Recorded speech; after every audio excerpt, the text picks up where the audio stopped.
स्वस्थस्य औजस्करम औसत की व्याख्या करते हुए महर्षि चरक ने पहले अध्याय में रसायन पाद की व्याख्या की। इसको सुनिए।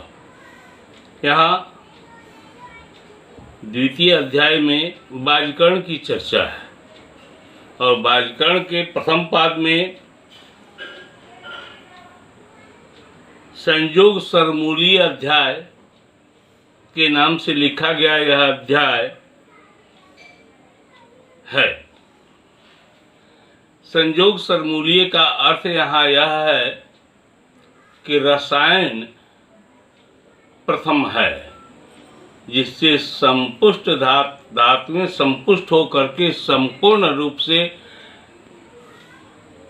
आयु संवर्धक बन गई, शरीर को संपुष्ट कर दिया, बॉडी इम्यूनिटी बढ़ गई। ठीक है, लेकिन यह संपुष्ट हुआ शरीर किस कार्य का? धर्मशास्त्र का कहना है कि मानव ही मानव की वृद्धि करेगा, अन्यथा मानव जाति समाप्त हो जाएगी। यहाँ रसायन प्रकरण में जो तीव्र आचरित कराए गए रसायन सेवी से, उसमें हमारा रसायन सेवी संपुष्ट होते हुए भी मानसिक रूप से भी संपुष्ट हो गया है। और मानसिक रूप से संपुष्ट हुआ व्यक्ति भी यदि मैथुन आदि कर्मों में चिंतन नहीं करेगा, तो मैथुन आदि कर्म संपादित नहीं होंगे, तो मानव की वृद्धि नहीं होगी, सृष्टि कर्म नहीं होगा। इसीलिए मूल माना हमारे आचार्य ने रसायन को और बाजीकरण को उसके ऊपर जोर दिया। और यहाँ आचार्य राष्ट्र में कहे हैं कि रसायन औषधियाँ सर्वश्रेष्ठ औषधियाँ होती हैं, लेकिन बाजीकरण औषधियाँ जो हर्षण प्रहर्षण इत्यादि उत्पन्न करती हैं, शरीर में मैथुन आदि के प्रति प्रवृत्ति उत्पन्न करती है ताकि सृष्टि हो सके, यह औषधियाँ रसायन औषधियों से ज़्यादा बलिष्ठ नहीं होती। आइए सुने इनके चर्चा को। यहाँ आचार्य कह रहे हैं बाजीकरणम अनिच्छेद पुरुषो नित्यम आत्मवान तदा यतो ही धर्मार्थो प्रीतिश्च यश एव च पुत्रस्यायतनं सेतद गुणश्चेते सुताश्रया। कहा कि मनुष्य के जीवन में धर्म, अर्थ, प्रीति और यश, ये चार चीजें आवश्यक होती हैं। और यह जो है तभी प्राप्त होगा जब मनुष्य पुत्रवान होगा, संतानवान होगा। बिना संतान के इन चीजों की प्राप्ति नहीं हो सकती। यहाँ कुछ बातें हैं जो हमारे आचार्य जी से व्याख्यायित कर रहे हैं। चक्रपाणी जी की व्याख्या में इस श्लोक की व्याख्या करते हुए उन्होंने लिखा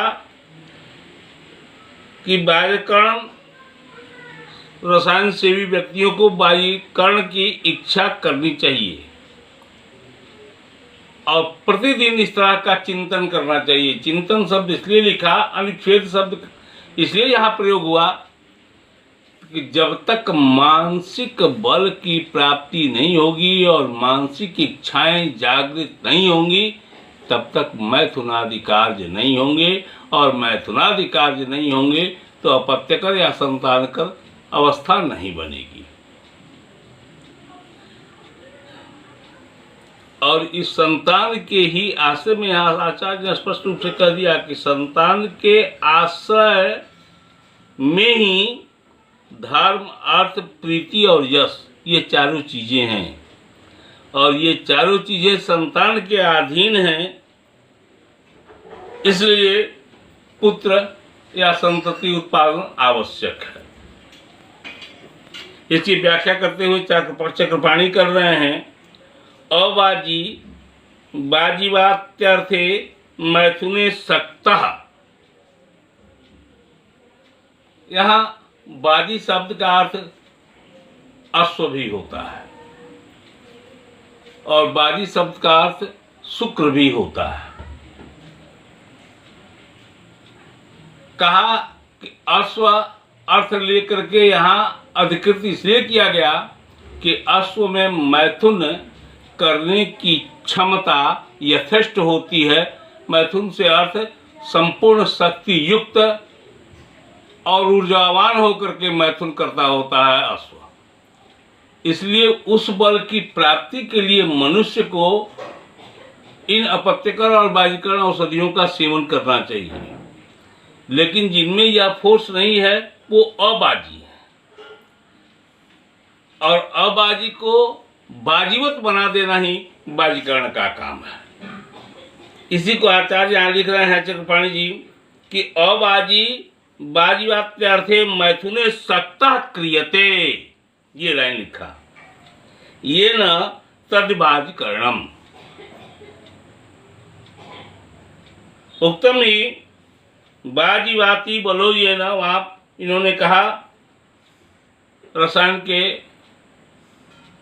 पहले अध्याय में जहाँ स्वस्थस्य अवयस्कर औषधियों की चर्चा करते हुए रसायन की परिभाषा लिखी गई है, वहाँ बाजीकरण से लाभ बताया गया है और वह परिभाषा भी है। वहाँ के प्रयोग लाइनों को यहाँ कह रहे हैं चक्रपाणी जी कि बाजीवाती बलो ये न यत्य प्रतिहता स्त्रिया इत्यादि अनुच्छेदिति रसायन महाफलात्। रसायन के महाफल की प्राप्ति बाजीकरण औषधियों से ही होती है और बाजीकरण औषधियों के अधीन ही अपत्यकर और संतानकर योग्य होते हैं। अतः इनका चिंतन और इन औषधियों के सेवन से संतान की उत्पत्ति होती है और संतान आवश्यक इसलिए है कि धर्म, अर्थ, प्रीति और यश इनके अधीन है। आइए पहले हम रसायन के पहले अध्याय में जहाँ बाजीकरण की चर्चा की गई है महर्षि चरक के द्वारा, पहले उन लाइनों को सुन लें, इसलिए कि हम छोड़ करके इसे रसायन पर चर्चा करने लगे थे, इसलिए यहाँ इसकी व्याख्या आवश्यक होगी। यहाँ इन्होंने लिखा कि अपत्य संतान कर्म यत, देखिए 9वां, 10वां, 11वां और 12वां श्लोक रसायन पाठ के प्रथम अध्याय का 9वां, 10वां, 11वां और 12वां श्लोक देखिए, उसी को मैं पढ़ रहा हूँ। अपत्य संतान कर्म यत सद्यः संप्रहर्षणम, सद्यः संप्रहर्षणम बाजीवाती बलो ये न यत् प्रतिहता स्त्रियः। कहा कि इन औषधियों में यह गुण है कि जो संप्रहर्षण पैदा करते हैं, और जब तक संप्रहर्षण पैदा नहीं होगा तब तक मैथुन आदि वृत्तियां उत्पन्न नहीं होंगी। इसके लिए जरूरी है शरीर में संप्रहर्षण उत्पन्न होना, और संप्रहर्षण की उत्पन्नता में आप तो नया विज्ञान भी पढ़ते हैं, हमारे भी आचार्य इसकी चर्चा किए हैं कि हमारे जितने भी रिप्रोडक्टिव ऑर्गन हैं उसमें 5 प्रकार के ग्रंथियों की चर्चा है, पौरुषादि ग्रंथियों की। कहा कि इन सबों का सेक्रेशन यहाँ पार्ट प्ले करता है, तो वहाँ से संप्रहर्षण जो है वो पैदा होता है। जब तक ये एक्टिव नहीं होते संप्रहर्षण उत्पन्न नहीं होता। अब बाजीवाती बलो ये ना यत्य प्रतिहता स्त्रिया, इस तरह के फोर्सेस जब बॉडी में पैदा होंगे तो वह अश्व के समान मैथुन करने में सक्षम होता है।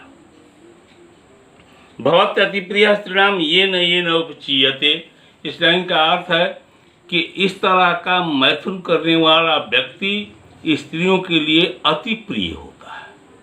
यहाँ एक बात समझ लेना चाहिए कि मैथुन एक ऐसा क्रीड़ा है, जिस क्रीड़ा में पति पत्नी 2 प्लेयर होते हैं और उनमें यह संघर्ष होता है। इसी संघर्ष का नाम मैथुन है और इसमें दोनों को संतुष्ट नहीं करते तो दोनों का जीवन अधूरा हो जाता है। इसलिए संपूर्ण संतुष्ट करके अपने पत्नी के साथ मैथुन करने वाला व्यक्ति निश्चित रूप से अपनी स्त्री का प्रिय बन जाता है। इसी लाइन को यहाँ बोल रहे हैं, भवत्यति प्रिय स्त्रीणाम ये न उपचीयते ये तो अप्यक्षयम शुक्रम फलोद ये न दृश्यते। ऐसा व्यक्ति लगातार उम्र बढ़ जाने के बाद भी अक्षय शुक्र की प्राप्ति करता है। शुक्र की प्राप्ति का यह अर्थ है कि अक्षय शुक्र की प्राप्ति का मतलब होता है कि जब आपकी इच्छा हुई, कामोदित हुए और उस कामोदित में जब मैथुन होगा तो शुक्र चरित होगा। थोड़ा सा विवाद है, मैं इसकी आगे चर्चा करूंगा जब मैं अवस्था और मैथुन योगी अवस्थाओं की चर्चा करता हूं तो मैं इसे बताता हूं। लाइन का अर्थ देखिए, लेकिन ये तो अपेक्षाम शुक्रम फलवद ये न दृश्यते। पूरे फलदार वृक्ष के तरह जो पूरे फल लगे रहते हैं, ऐसे व्यक्तियों की चर्चा धीरे धीरे फलोद हो जाती है। इसलिए कि पुत्र हुआ, पौत्र हुआ, कुल आगे बढ़ता चला जाता है और काफी कुल में वृद्धि हो जाने के चलते यह पुराना व्यक्ति एक बहुत बड़े समुदाय का मालिक बन जाता है। प्रभूत शाखा, यहां देखिए उदाहरण जो दे रहे हैं 11वें श्लोक में, प्रभूत शाखा साखी व ये न चैत्यो यथा महान। प्रभूत शाखा साखी व ये न चैत्यो यथा महान। चैत्य वृक्ष कहते हैं ग्रामीण प्रदेश या शहरी प्रदेश में भी पूजा करने के स्थान पर, कभी ब्रह्म स्थान, कभी किसी देवता के नाम पर स्थान, और वहाँ जो वृक्ष लगा होता है काफ़ी पुराना वृक्ष काफ़ी शाखाओं से युक्त होकर के बहुत बड़ा बन जाता है और उस वृक्ष की पूजा होती रहती है। ठीक उसी तरह से ऐसा व्यक्ति संतान उत्पन्न करके बहुत संतति का मालिक बन जाता है और मालिक बन करके बहुत, जिस तरह से चैत्यमान बहुत शाखा साखी हुई है। चैत्य महान का अर्थ है कि उस वृक्ष के तरह ही इसकी भी शाखाएं प्रशाखाएं बहुत बढ़ जाती हैं और यह भी उसी तरह से पूजित हो जाता है। यह चर्चा कर रहे हैं आचार्य। भक्त्यार्चो बहुमता प्रजा नाम सुबहु प्रजा। ऐसा व्यक्ति बहुत प्रजा युक्त होकर के और तरह तरह के सुख की अनुभूति करता है, यही कहना यहाँ इनका है। लेकिन तब यह है कि यह इतना लाभकर औषध है तो इसकी अवस्था भी कुछ निर्धारित कर दिया आचार्य ने। यहीं पर चक्रपाणी जी लिखते हैं कि अति बालो ह्य संपूर्ण सर्वधातु स्त्रियो ब्रजन उपत्यप्यते अप्येत सहसा तड़ागम एव कालजम। कहा कि किन अवस्था में, किस अवस्था से किस अवस्था तक मैथुन को करना चाहिए। ठीक जो पहला लाइन मैंने कहा था आपसे, उसी के बाद महर्षि चक्रपाणी की व्याख्या है। वहाँ यह प्रश्न उठाया उन्होंने और ये कहते हैं कि छोटे उम्र वाले को,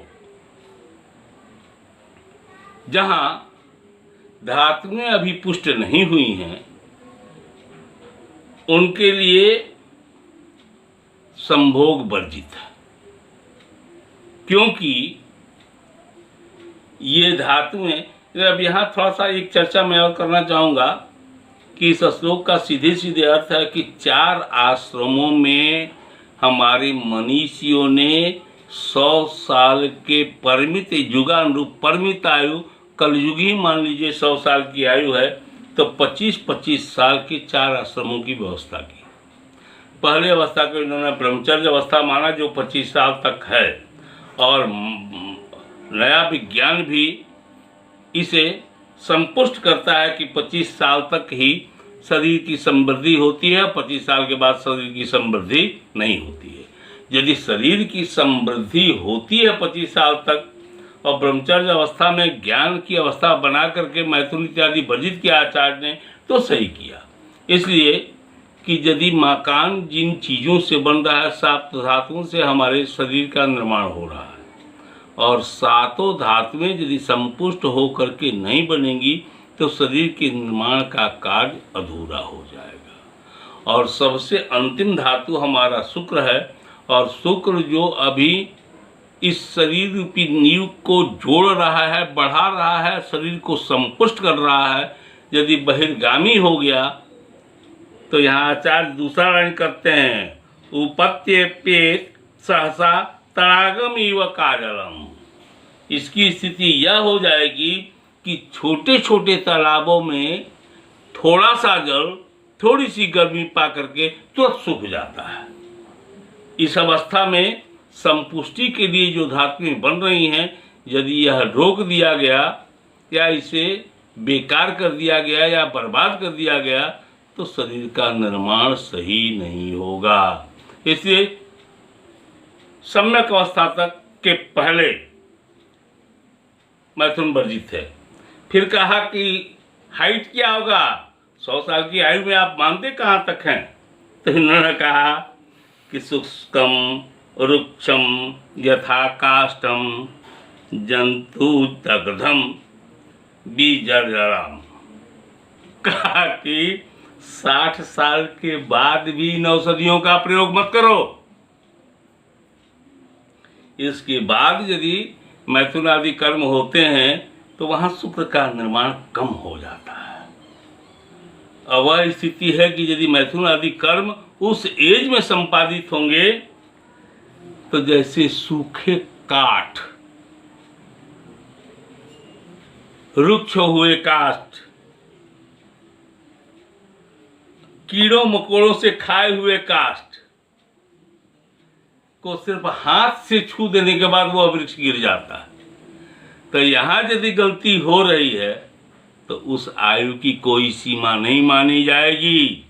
इसलिए 60 वर्ष के ऊपर जिन औषधियों की चर्चा होगी, ऐसी औषधियों के लिए संतानकर औषधियाँ वर्जित हैं।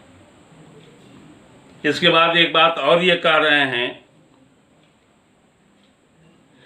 कि वृद्ध स्त्रियों के साथ भी मैथुन नहीं होना चाहिए। कहा कि स्पृष्टम आयु विसर्जेत तथा वृद्धा स्त्रियों ब्रजन। कहा कि वृद्ध स्त्रियों के साथ भी मैथुन करने वाला कार्य उचित नहीं है। इसके बाद यहाँ इस लाइन की चर्चा करते हुए चक्रपाणी ने स्पष्ट निर्देश कर दिया। आगे और भी बातें मैं बताऊंगा, लेकिन इसके बाद जो चर्चाएं हैं उसमें स्त्री को सर्वोत्तम बाजीकरण माना गया है।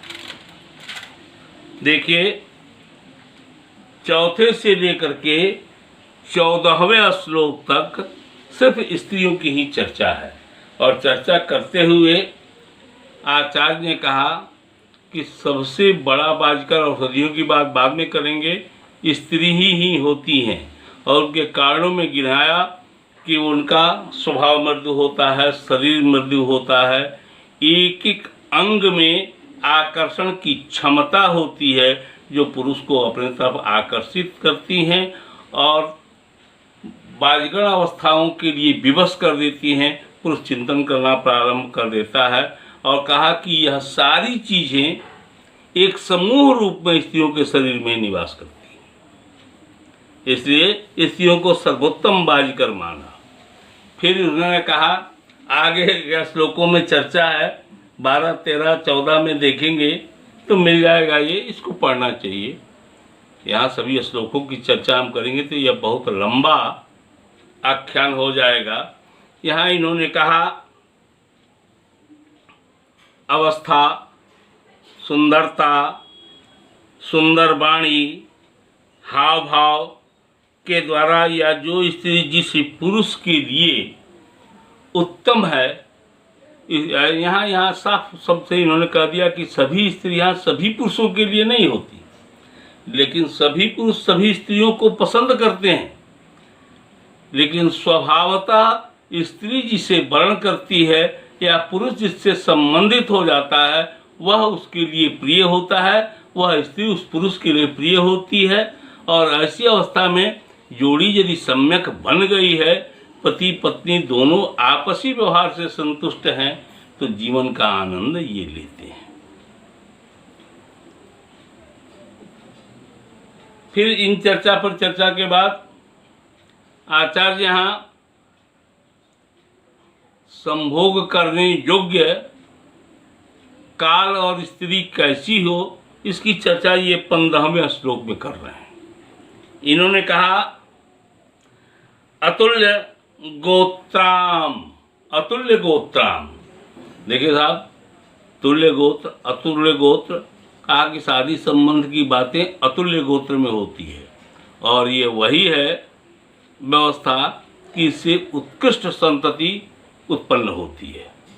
इसलिए अपने गोत्र से अलग के गोत्र की स्त्री वृश्याम संपुष्ट और सारे गुणों से संपन्न हो, शिक्षित हो, हाव भाव अच्छे हो, पढ़ी लिखी स्त्री हो और उसमें सारी चीज़ें जो संपन्नता रहती है कामोद्वेग के लिए वह संपन्न हो।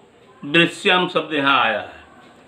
च प्रतिष्ठाम निरुपद्रवाम, कोई रोग उसे नहीं हो। शुद्ध स्नाताम, शुद्ध स्नातम का अर्थ है कि ऋतुमती स्त्री जब ऋतु स्नान करती है तो शुद्ध स्नाता उसे कहते हैं। यह दिन 3 से 5वां दिन होता है, लेकिन आप 5वां ही दिन मानिए। 5वें दिन के बाद जब ऋतुमती स्त्री ऋतु स्नाता हो जाती है उसे शुद्ध स्नाता कहते हैं। और शुद्ध स्नाता जब वह हो जाती है उसके बाद ही उसके काम उद्दीप्त होते हैं। कहा कि शुद्ध स्नाता हो स्त्री, ब्रजेन नारीम अप्यार्थी निरामया, और वह रोग रहित हो, ऐसी स्त्री के साथ संभोग होना चाहिए, होना चाहिए। इसके बाद 16वें 17वें 18वें 19वें 20वें 21वें 22वें श्लोक तक संतान युक्त पुरुष की प्रशंसा है, बहु प्रजा की प्रशंसा है। और इस प्रशंसा के बाद 23वें श्लोक से यहाँ औषधियाँ प्रारंभ होती हैं। कुछ बातें हमें यहाँ समझ लेना चाहिए कि यदि जो अवस्था आचार्य ने निर्धारित कर दी, उन अवस्थाओं के पूर्व और उन अवस्थाओं के बाद यदि मैथुन का सेवन होता है, मैथुन आदि कर्म होते हैं, तो शरीर और शरीर के आयु के लिए उचित नहीं है। दूसरी बात,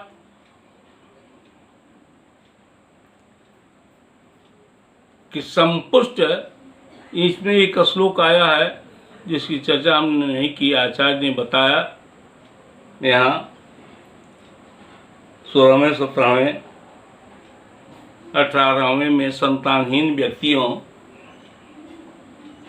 की निंदा, संतानवान पुरुषों की प्रशंसा करते हुए मंगल कामना के साथ उन्होंने कहा कि इस तरह के हृष्ट पुरुष और कामोन्मादित दोनों पक्ष, माता और पिता, यदि मैथुन करते हैं तो जो संतति उससे होती है वह भी उसकी भी संतान उत्पादकता समय पर सही हो जाती है और वह भी संतान उत्पादक ही संतान पैदा करने वाला होता है।